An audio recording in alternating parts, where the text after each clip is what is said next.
Aloha, o Kumu Kimo Keaulana keia, and I'm so glad that you came to join me.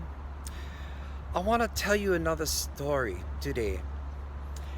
And you know, I've heard many stories growing up, and sometimes the old Hawaiians would speak in Hawaiian when they did not want others to understand. The reason why they spoke in Hawaiian is because they knew that those who grew up speaking Hawaiian grew up much in the way that they did, amongst Hawaiian things and practices, and so they would not be scoffed at or made fun of. And as a youngster growing up, I would just keep an eye and an ear open for these stories. And as I listened, I grew to appreciate so many things Hawaiian. But this story I'm going to tell you is a little bit different because I found it very hard to believe. Well, you know what the old saying goes like, it says, seeing is believing.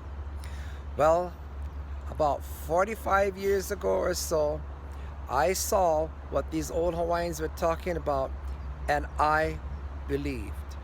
And ever since then, I told myself I'm going to believe every single story that I've ever heard in my whole life.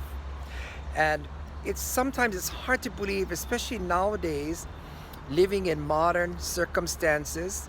And behind me is the city of Honolulu. And with all the traffic and the noise and all the distractions, a lot of times we think to ourselves, my goodness, I don't think I would ever believe in night marches. Well, that's what I thought too. And this is the story I want to tell you about the night marchers, or what us Hawaiians call Ka Huaka'i o Kapo. It was, like I said, about 45 years ago or so when I was driving home from work, and it must have been about maybe 12:30 a.m. I know it was well after midnight, and I was driving up Laurie Avenue in Manoa Valley, because that's where I lived in those days, up in the valley.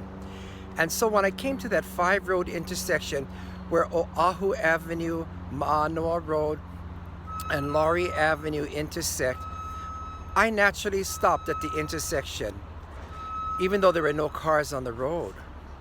And so when I stopped and I looked up into the mountain ridge, I saw fire. And I thought to myself, oh no, that can't be good.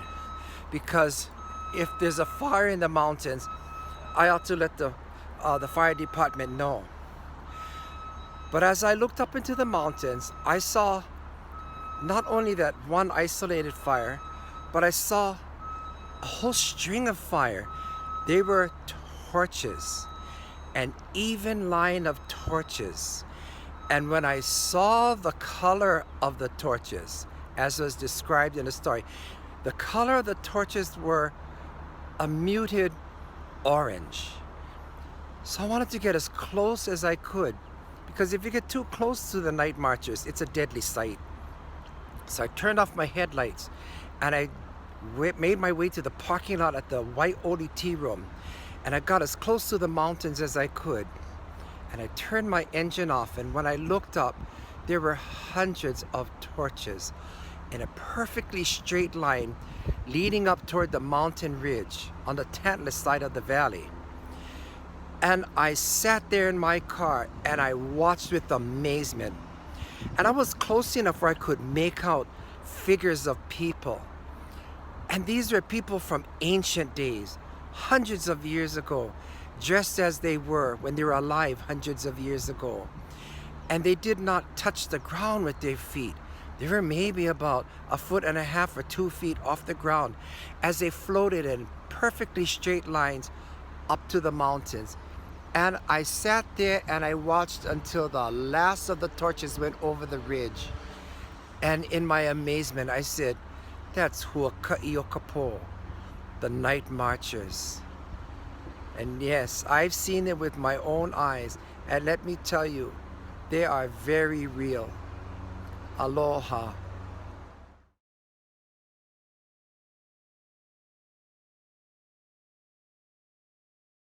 This is what I was told when I was young.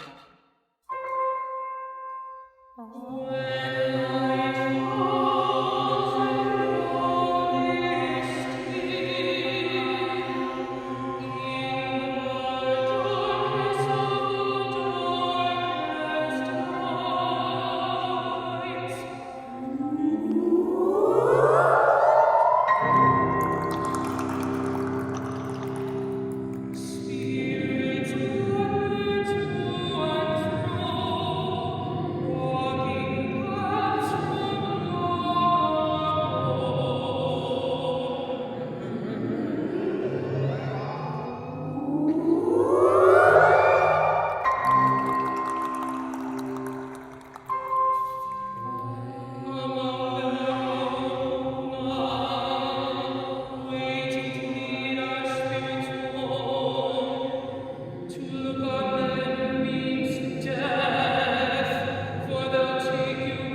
moving slowly past her, ghostly strong and tall.